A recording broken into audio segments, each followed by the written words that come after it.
Hello, everyone, and welcome to English Pod. My name is Marco. My name is Catherine, and if you've been following along with us recently, you'll know that we have a series about interviewing in English. And so today we have the very last episode of that series. That's right. Today is the last part of our interview series, and we're basically just saying goodbye and, doing some other things when you're leaving an interview. It's very important, the things that you say.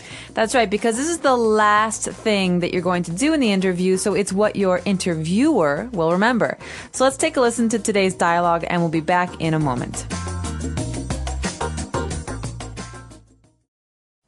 Well, Rebecca, is there anything else you need to know for now?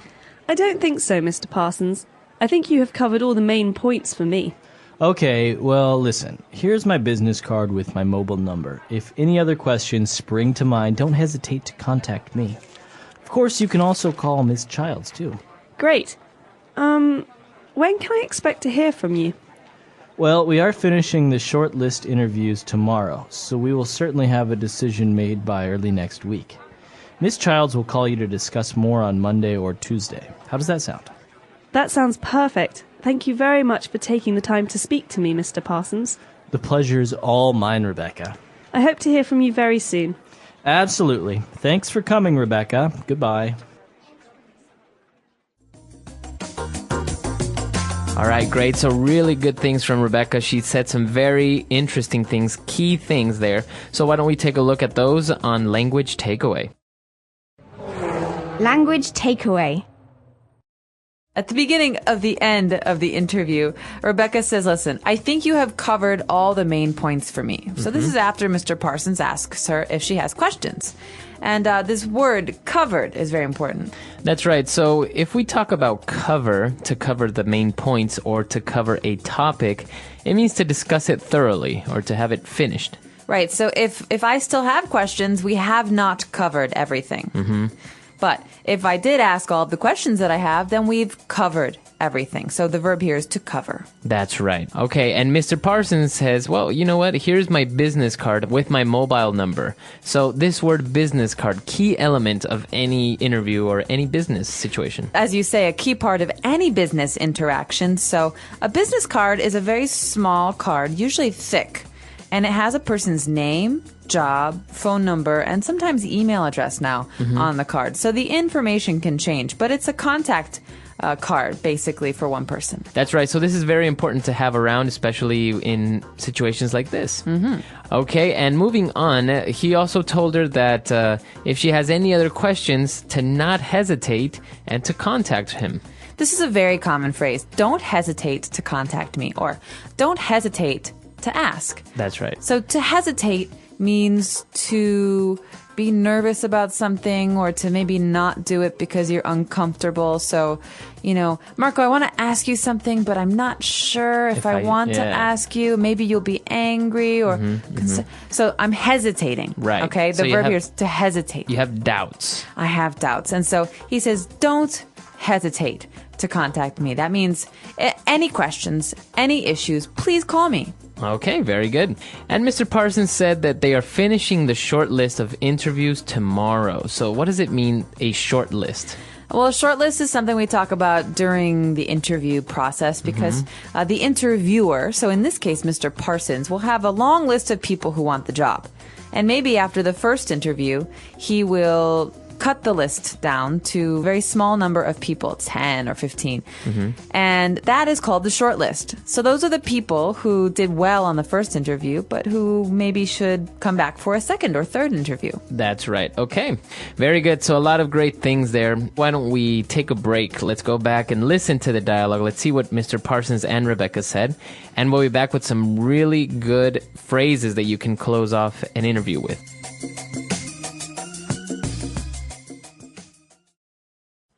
Well, Rebecca, is there anything else you need to know for now? I don't think so, Mr. Parsons. I think you have covered all the main points for me. Okay, well, listen. Here's my business card with my mobile number. If any other questions spring to mind, don't hesitate to contact me. Of course, you can also call Miss Childs, too. Great. When can I expect to hear from you? Well, we are finishing the short list interviews tomorrow, so we will certainly have a decision made by early next week. Miss Childs will call you to discuss more on Monday or Tuesday. How does that sound? That sounds perfect. Thank you very much for taking the time to speak to me, Mr. Parsons. The pleasure is all mine, Rebecca. I hope to hear from you very soon. Absolutely. Thanks for coming, Rebecca. Goodbye.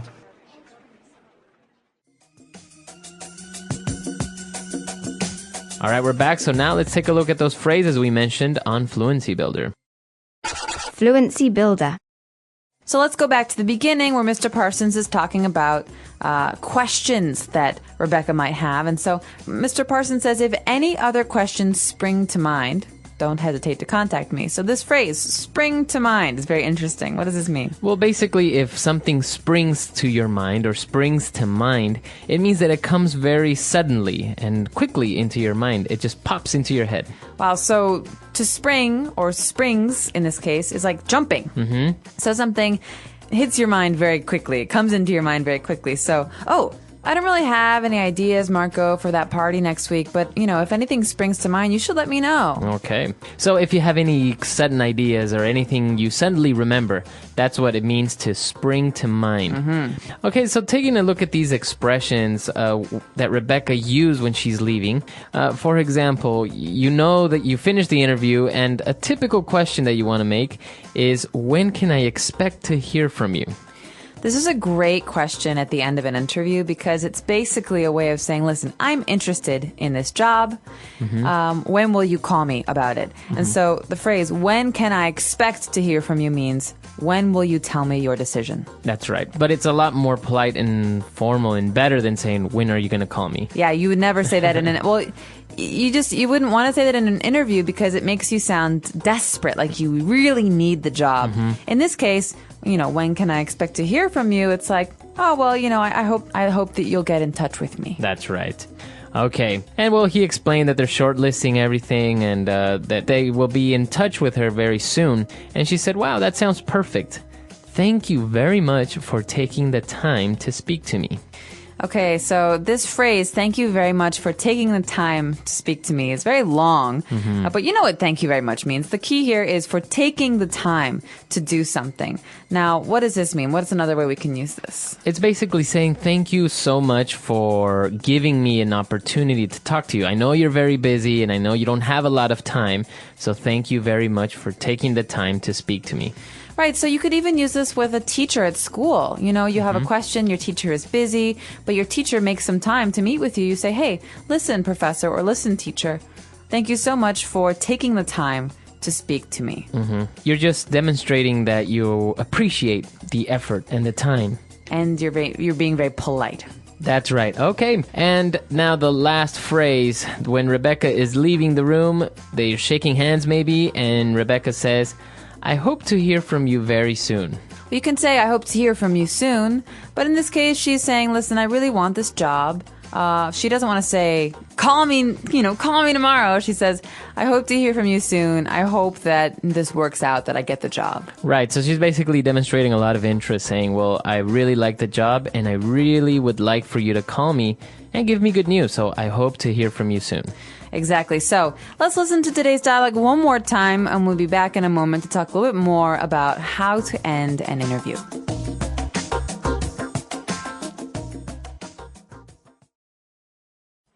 Well, Rebecca, is there anything else you need to know for now? I don't think so, Mr. Parsons. I think you have covered all the main points for me. Okay, well, listen. Here's my business card with my mobile number. If any other questions spring to mind, don't hesitate to contact me. Of course, you can also call Miss Childs, too. Great. When can I expect to hear from you? Well, we are finishing the short list interviews tomorrow, so we will certainly have a decision made by early next week. Miss Childs will call you to discuss more on Monday or Tuesday. How does that sound? That sounds perfect. Thank you very much for taking the time to speak to me, Mr. Parsons. The pleasure is all mine, Rebecca. I hope to hear from you very soon. Absolutely. Thanks for coming, Rebecca. Goodbye.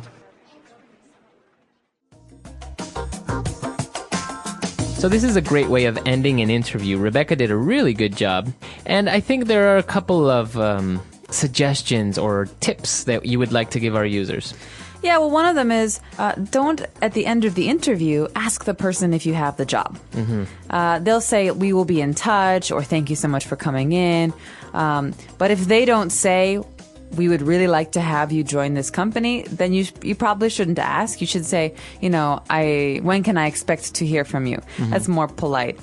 Because I think a lot of times if you didn't get the job, it makes the interviewer feel very uncomfortable. But also it's just a polite thing to do. So be careful with that. And I've also been told from people in business that if you do receive a job offer, don't accept right away. Say, I will think about it and I'll get back in touch with you. Oh, okay. Kind of like a strategy maybe to better negotiate the terms and conditions. Exactly. So you want to take that information, you want to go home, you want to think about it, talk about it with your wife or your husband and decide, is this something I want? And then you can contact the employer. Right. Yeah, I think that's a very good idea. And also, I think it's not a wise thing to call or contact the employer asking if you've got the job or asking if they have any news yet, because I think that can be a little bit annoying. But if they say, we will be in touch on Tuesday, and it's a week later and they never got back to you, send a follow-up. Of course. A follow-up is an email or a letter or even a phone call where you say, listen, I'm really glad I got to meet you today. I hope that we have the opportunity to work together in the future. Please be in touch. Sincerely, and then your name. Kind of like a reminder. It's a reminder, like, I want the job. Here's my information. Let's do this. Or at least if I didn't get the job, let me know that I didn't get it. Yeah, exactly. All right, so a lot of great advice here, great things coming. And we'll be back again with another series. We're going to have a presentation series, so be sure to keep an eye out for that. And if you have any other questions or comments, we're always at englishpod.com where you can find us. We'll see you there. Bye, guys. Bye.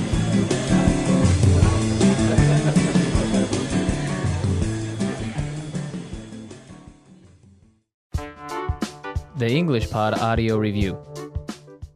Listen to the meaning, then say the vocabulary word. Be remembered. Comes to mind. Spring to mind. To stop before you do something. Hesitate. Think something will probably happen. Expect. List of people or items most likely to be chosen. Short list. Does that seem good to you? How does that sound? Let's try that faster. Think something will probably happen. Expect. Be remembered. Comes to mind. Spring to mind. To stop before you do something. Hesitate. Does that seem good to you? How does that sound? List of people or items most likely to be chosen. Short list. Now say the word and hear it in a sentence. Spring to mind.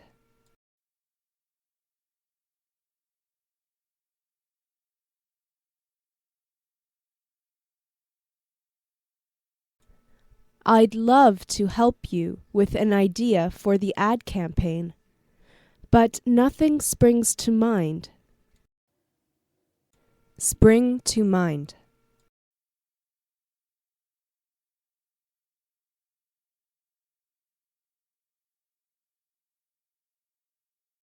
Now, this is a brainstorming session, so just call out whatever springs to mind. Spring to mind.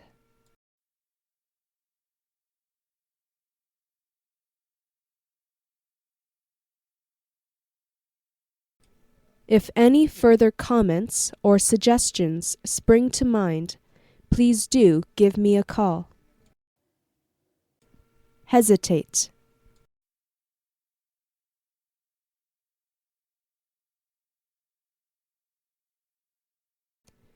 If you have any questions at all, don't hesitate to ask. Hesitate.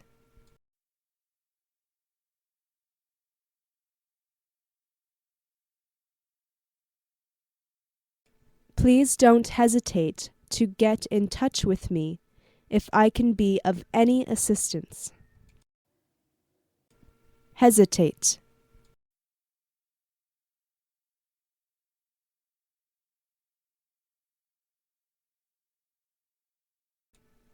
George was about to say something else, but he hesitated, and the opportunity passed. Expect.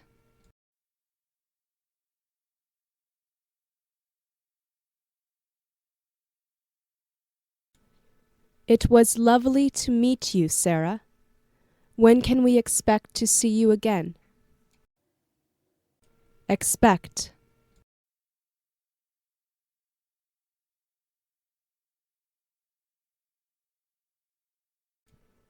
John, can I expect to see the finished report by Friday? Expect.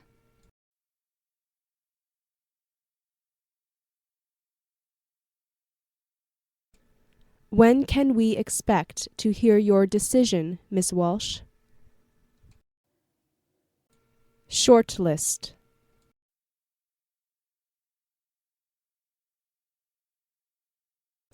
We've shortlisted 3 candidates for the position. Shortlist.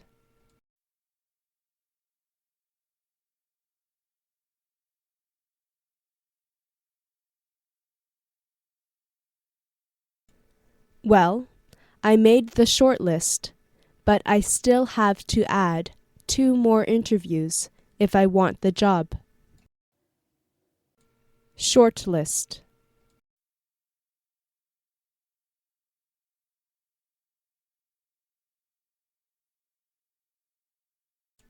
The Russian dancer was shortlisted for the role, but in the end, they chose someone else.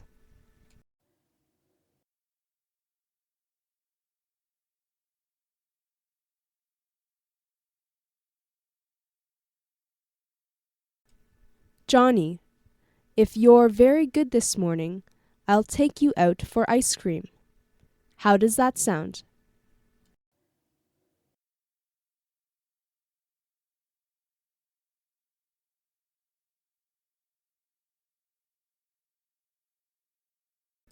Let's go over the Anderson account first, then move on to the Jones account. How does that sound?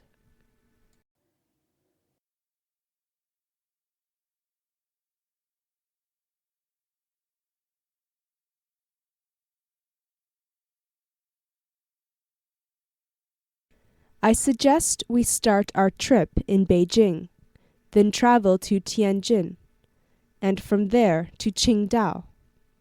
How does that sound to you?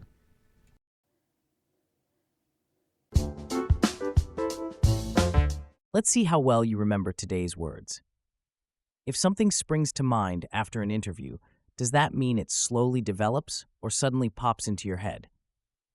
When someone says, "Don't hesitate to contact me," are they encouraging you to reach out freely or telling you not to get in touch again? And what does it mean when a company has a shortlist? Are they talking about a vacation plan or a smaller group of top candidates they're seriously considering? Got your answers? Drop them in the comments. We'd love to see how many of these you remembered. Wrapping up a job interview with the right words is just as important as starting strong. The phrases you use at the end help leave a professional and confident impression, whether you get the offer or not. If this episode helped you feel more prepared for that final handshake, don't forget to like the video and subscribe for more real-world English tips. Stay tuned, and we'll see you in the next one.